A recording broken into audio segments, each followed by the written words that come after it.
الکہف۔ شروع اللہ کے نام سے جو بڑا مہربان نہایت رحم والا ہے۔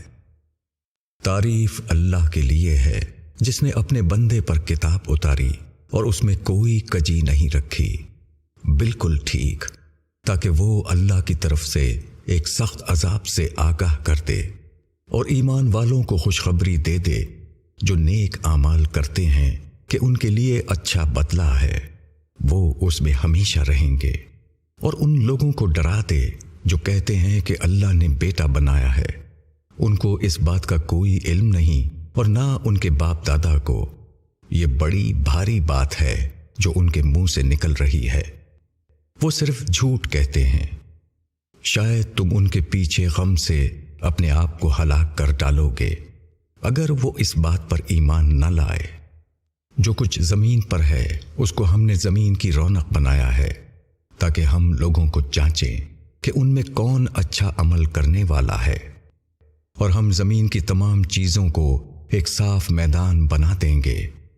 کیا تم خیال کرتے ہو کہ کہف اور رقیم والے ہماری نشانیوں میں سے بہت عجیب نشانی تھے؟ جب ان نوجوانوں نے غار میں پناہ لی، پھر انہوں نے کہا کہ اے ہمارے رب، ہم کو اپنے پاس سے رحمت دے اور ہمارے معاملے کو درست کر دے۔ پس ہم نے غار میں ان کے کانوں پر سال ہا سال کے لیے نیند کا پردہ ڈال دیا۔ پھر ہم نے ان کو اٹھایا تاکہ ہم معلوم کریں کہ دونوں گروہوں میں سے کون مدت قیام کا زیادہ ٹھیک شمار کرتا ہے۔ ہم تم کو ان کا اصل قصہ سناتے ہیں۔ وہ کچھ نوجوان تھے جو اپنے رب پر ایمان لائے، اور ہم نے ان کی ہدایت میں مزید ترقی دی، اور ہم نے ان کے دلوں کو مضبوط کر دیا جبکہ وہ اٹھے اور کہا کہ ہمارا رب وہی ہے جو آسمانوں اور زمین کا رب ہے، ہم اس کے سوا کسی دوسرے معبود کو نہ پکاریں گے۔ اگر ہم ایسا کریں تو ہم بہت بیچا بات کریں گے۔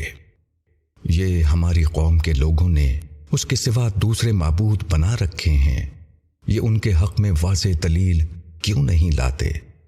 پھر اس شخص سے بڑا ظالم اور کون ہوگا جو اللہ پر جھوٹ باندھے؟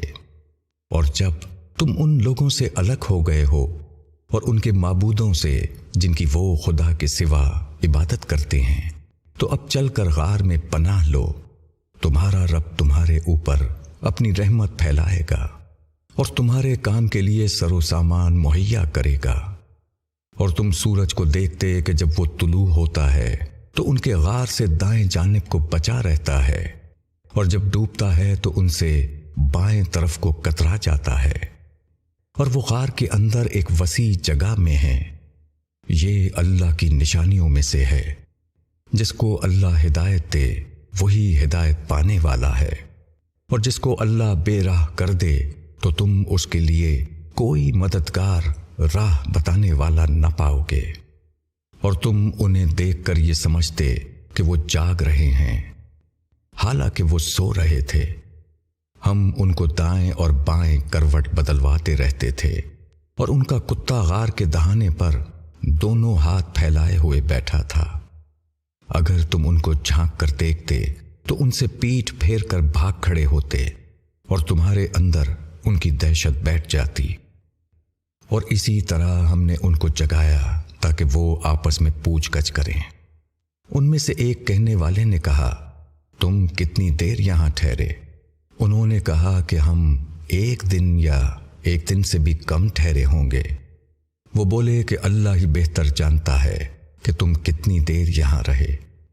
پس اپنے میں سے کسی کو یہ چاندی کا سکہ دے کر شہر بھیجو، پس وہ دیکھے کہ پاکیزہ کھانا کہاں ملتا ہے، اور تمہارے لیے اس میں سے کچھ کھانا لائے، اور وہ نرمی سے جائے اور کسی کو تمہاری خبر نہ ہونے دے۔ اگر وہ تمہاری خبر پا جائیں گے تو تم کو پتھروں سے مار ڈالیں گے یا تم کو اپنے دین میں لوٹا لیں گے، اور پھر تم کبھی فلاح نہ پاؤ گے۔ اور اس طرح ہم نے ان پر لوگوں کو مطلع کر دیا تاکہ لوگ جان لیں کہ اللہ کا وعدہ سچا ہے، اور یہ کہ قیامت میں کوئی شک نہیں۔ جب لوگ آپس میں ان کے معاملے میں جھگڑ رہے تھے، پھر کہنے لگے کہ ان کے غار پر ایک عمارت بنا دو۔ ان کا رب ان کو خوب جانتا ہے۔ جو لوگ ان کے معاملے میں غالب آئے، انہوں نے کہا کہ ہم ان کے غار پر ایک عبادت گاہ بنائیں گے۔ کچھ لوگ کہیں گے کہ وہ 3 تھے اور چوتھا ان کا کتا تھا، اور کچھ لوگ کہیں گے کہ وہ 5 تھے اور چھٹا ان کا کتا تھا۔ یہ لوگ بے تحقیق بات کہہ رہے ہیں۔ اور کچھ لوگ کہیں گے کہ وہ 7 تھے اور 8واں ان کا کتا تھا۔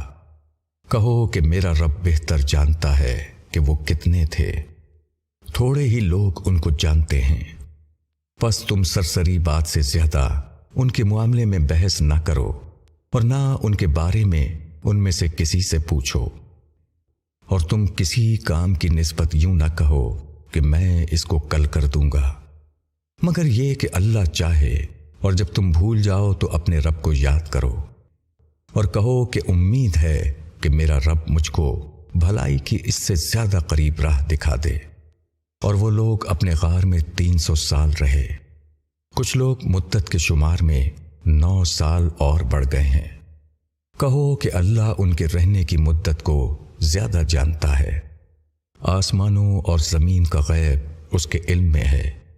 کیا خوب ہے وہ دیکھنے والا اور سننے والا۔ خدا کے سوا ان کا کوئی مددگار نہیں، اور نہ اللہ کسی کو اپنے اختیار میں شریک کرتا ہے۔ اور تمہارے رب کی جو کتاب تم پر وحی کی جا رہی ہے، اس کو سناؤ۔ خدا کی باتوں کو کوئی بدلنے والا نہیں، اور اس کے سوا تم کوئی پناہ نہیں پا سکتے۔ اور اپنے آپ کو ان لوگوں کے ساتھ جمائے رکھو جو صبح و شام اپنے رب کو پکارتے ہیں، وہ اس کی رضا کے طالب ہیں۔ اور تمہاری آنکھیں حیات دنیا کی رونق کی خاطر ان سے ہٹنے نہ پائیں۔ اور تم ایسے شخص کا کہنا نہ مانو جس کے قلب کو ہم نے اپنی یاد سے غافل کر دیا، اور وہ اپنی خواہش پر چلتا ہے اور اس کا معاملہ حد سے گزر گیا ہے۔ اور کہو کہ یہ حق ہے تمہارے رب کی طرف سے، پس جو شخص چاہے اسے مانے اور جو شخص چاہے نہ مانے۔ ہم نے ظالموں کے لیے ایسی آگ تیار کر رکھی ہے جس کی قناتیں ان کو اپنے گھیرے میں لے لیں گی، اور اگر وہ پانی کے لیے فریاد کریں گے تو ان کی فریاد رسی ایسے پانی سے کی جائے گی جو تیل کی تلچھٹ کی طرح ہوگا، وہ چہروں کو بھون ڈالے گا۔ کیا برا پانی ہوگا اور کیسا برا ٹھکانہ۔ بے شک جو لوگ ایمان لائے اور انہوں نے اچھے کام کیے تو ہم ایسے لوگوں کا اجر ضائع نہیں کریں گے۔ جو اچھی طرح کام کریں ان کے لیے ہمیشہ رہنے والے باغ ہیں جن کے نیچے نہریں بہتی ہوں گی، وہاں ان کو سونے کے کنگن پہنائے جائیں گے، اور وہ باریک اور تبیز ریشم کے سبز کپڑے پہنیں گے، تختوں پر ٹیک لگائے ہوئے۔ کیسا اچھا بدلہ ہے اور کیسی اچھی جگہ۔ تم ان کے سامنے ایک مثال پیش کرو۔ 2 شخص تھے، ان میں سے ایک کو ہم نے انگوروں کے 2 باغ دیے اور ان کے گرد کھجور کے درختوں کا احاطہ بنایا، اور دونوں کے درمیان کھیتی رکھ دی۔ دونوں باغ اپنا پورا پھل لائے، ان میں کچھ کمی نہیں کی، اور دونوں باغوں کے بیچ ہم نے نہر جاری کر دی، اور اس کو خوب پھل ملا۔ تو اس نے اپنے ساتھی سے بات کرتے ہوئے کہا کہ میں تجھ سے مال میں زیادہ ہوں اور تعداد میں بھی زیادہ طاقتور ہوں۔ وہ اپنے باغ میں داخل ہوا اور وہ اپنے آپ پر ظلم کر رہا تھا۔ اس نے کہا کہ میں نہیں سمجھتا کہ یہ کبھی برباد ہو جائے گا، اور میں نہیں سمجھتا کہ قیامت کبھی آئے گی، اور اگر میں اپنے رب کی طرف لوٹا دیا گیا تو ضرور اس سے زیادہ اچھی جگہ مجھ کو ملے گی۔ اس کے ساتھی نے بات کرتے ہوئے کہا، کیا تم اس ذات سے انکار کر رہے ہو جس نے تم کو مٹی سے بنایا، پھر پانی کی ایک بوند سے، پھر تم کو پورا آدمی بنا دیا؟ لیکن میرا رب تو وہی اللہ ہے، اور میں اپنے رب کے ساتھ کسی کو شریک نہیں ٹھہراتا۔ اور جب تم اپنے باغ میں داخل ہوئے تو تم نے کیوں نہ کہا کہ جو اللہ چاہتا ہے وہی ہوتا ہے؟ اللہ کے بغیر کسی میں کوئی قوت نہیں۔ اگر تم دیکھتے ہو کہ میں مال اور اولاد میں تم سے کم ہوں تو امید ہے کہ میرا رب مجھ کو تمہارے باغ سے بہتر باغ دے دے۔ اور تمہارے باغ پر آسمان سے کوئی آفت بھیج دے جس سے وہ باغ صاف میدان ہو کر رہ جائے یا اس کا پانی خشک ہو جائے، پھر تم اس کو کسی طرح نہ پا سکو، اور اس کے پھل پر آفت آئی تو جو کچھ اس نے اس پر خرچ کیا تھا اس پر وہ ہاتھ ملتا رہ گیا، اور وہ باغ اپنی ٹٹیوں پر گرا ہوا پڑا تھا، اور وہ کہنے لگا کہ اے کاش میں اپنے رب کے ساتھ کسی کو شریک نہ ٹھہراتا، اور اس کے پاس کوئی جتھا نہ تھا جو خدا کے سوا اس کی مدد کرتا، اور نہ وہ خود بدلہ لینے والا بن سکا۔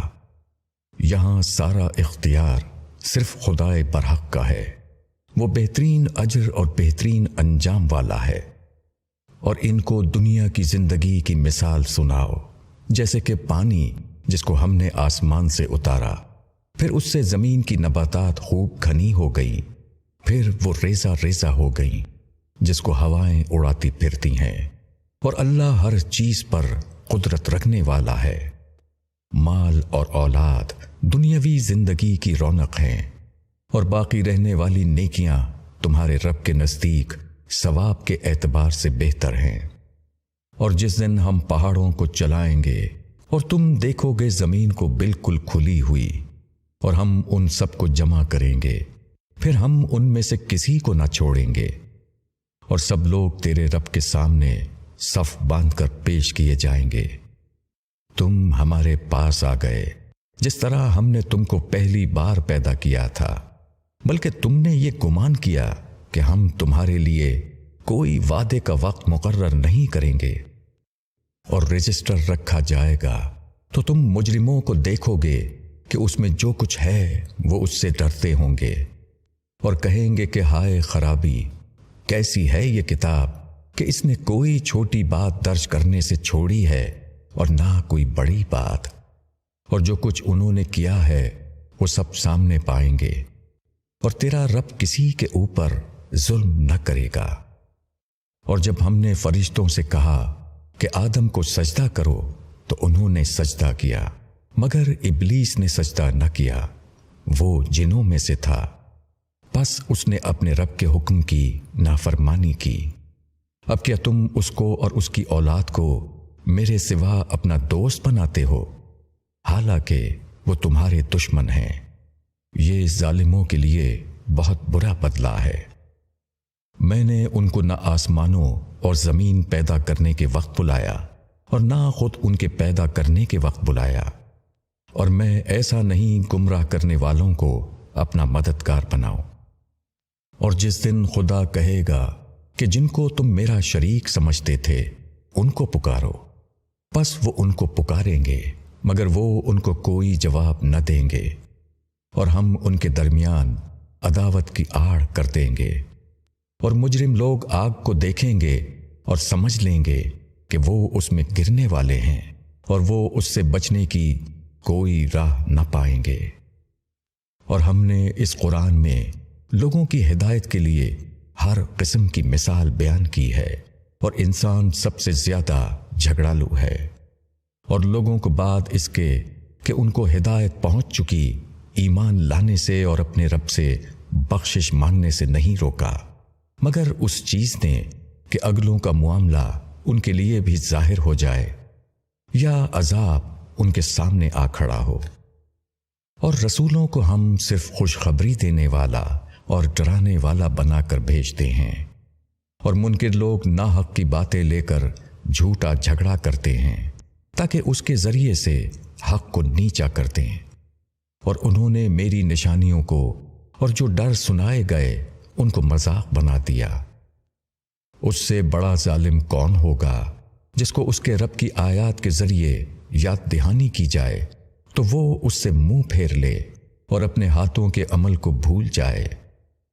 ہم نے ان کے دلوں پر پردے ڈال دیے ہیں کہ وہ اس کو نہ سمجھیں، اور ان کے کانوں میں ڈانٹ ہے، اور اگر تم ان کو ہدایت کی طرف بلاؤ تو وہ کبھی راہ پر آنے والے نہیں ہیں، اور تمہارا رب بخشنے والا رحمت والا ہے۔ اگر وہ ان کے کیے پر انہیں پکڑے تو فوراً ان پر عذاب بھیج دے، مگر ان کے لیے ایک مقرر وقت ہے اور وہ اس کے مقابلے میں کوئی پناہ کی جگہ نہ پائیں گے۔ اور یہ بستیاں ہیں جن کو ہم نے ہلاک کر دیا جبکہ وہ ظالم ہو گئے، اور ہم نے ان کی ہلاکت کا ایک وقت مقرر کیا تھا۔ اور جب موسیٰ نے اپنے شاگرد سے کہا کہ میں چلتا رہوں گا یہاں تک کہ یا تو دو دریاؤں کی ملنے کی جگہ پر پہنچ جاؤں یا اسی طرح برسوں تک چلتا رہوں، پس جب وہ دریاؤں کے ملنے کی جگہ پہنچے تو وہ اپنی مچھلی کو بھول گئے اور مچھلی نے دریا میں اپنی راہ لی۔ پھر جب وہ آگے بڑھے تو موسیٰ نے اپنے شاگرد سے کہا کہ ہمارا کھانا لاؤ، ہمارے اس سفر سے ہم کو بڑی تکان ہو گئی۔ شاگرد نے کہا، کیا آپ نے دیکھا جب ہم اس پتھر کے پاس ٹھہرے تھے تو میں مچھلی کو بھول گیا اور مجھ کو شیطان نے بھلا دیا کہ میں اس کا ذکر کرتا، اور مچھلی عجیب طریقے سے نکل کر دریا میں چلی گئی۔ موسیٰ نے کہا، اسی موقع کی تو ہمیں تلاش تھی۔ پس دونوں اپنے قدموں کے نشان دیکھتے ہوئے واپس لوٹے تو انہوں نے وہاں ہمارے بندوں میں سے ایک بندے کو پایا جس کو ہم نے اپنے پاس سے رحمت دی تھی اور جس کو اپنے پاس سے ایک علم سکھایا تھا۔ موسیٰ نے اس سے کہا، کیا میں آپ کے ساتھ رہ سکتا ہوں تاکہ آپ مجھے اس علم میں سے سکھا دیں جو آپ کو سکھایا گیا ہے؟ اس نے کہا کہ تم میرے ساتھ صبر نہیں کر سکتے، اور تم اس چیز پر کیسے صبر کر سکتے ہو جو تمہاری واقفیت کے دائرے سے باہر ہے؟ موسیٰ نے کہا، انشاءاللہ آپ مجھ کو صبر کرنے والا پائیں گے، اور میں کسی بات میں آپ کی نافرمانی نہیں کروں گا۔ اس نے کہا کہ اگر تم میرے ساتھ چلتے ہو تو مجھ سے کوئی بات نہ پوچھنا جب تک کہ میں خود تم سے اس کا ذکر نہ کروں۔ پھر دونوں چلے یہاں تک کہ جب وہ کشتی میں سوار ہوئے تو اس شخص نے کشتی میں چھید کر دیا۔ موسیٰ نے کہا، کیا آپ نے اس کشتی میں اس لیے چھید کیا ہے کہ کشتی والوں کو غرق کر دیں؟ یہ تو آپ نے بڑی سخت چیز کر ڈالی۔ اس نے کہا، میں نے تم سے نہیں کہا تھا کہ تم میرے ساتھ صبر نہ کر سکو گے؟ موسیٰ نے کہا، میری بھول پر مجھ کو نہ پکڑیے اور میرے معاملے میں سختی سے کام نہ لیجیے۔ پھر وہ دونوں چلے یہاں تک کہ وہ ایک لڑکے سے ملے تو اس شخص نے اس کو مار ڈالا۔ موسیٰ نے کہا، کیا آپ نے ایک معصوم جان کو مار ڈالا حالانکہ اس نے کسی کا خون نہیں کیا تھا؟ یہ تو آپ نے ایک نامعقول بات کی۔ اس شخص نے کہا کہ کیا میں نے تم سے نہیں کہا تھا کہ تم میرے ساتھ صبر نہ کر سکو گے؟ موسیٰ نے کہا، اس کے بعد اگر میں آپ سے کسی چیز کے متعلق پوچھوں تو آپ مجھ کو ساتھ نہ رکھیں۔ آپ میری طرف سے عذر کی حد کو پہنچ گئے۔ پھر دونوں چلے یہاں تک کہ جب وہ ایک بستی والوں کے پاس پہنچے تو وہاں والوں سے کھانے کو مانگا۔ انہوں نے ان کی میزبانی سے انکار کر دیا۔ پھر ان کو وہاں ایک دیوار ملی جو گرا چاہتی تھی تو اس نے اس کو سیدھا کر دیا۔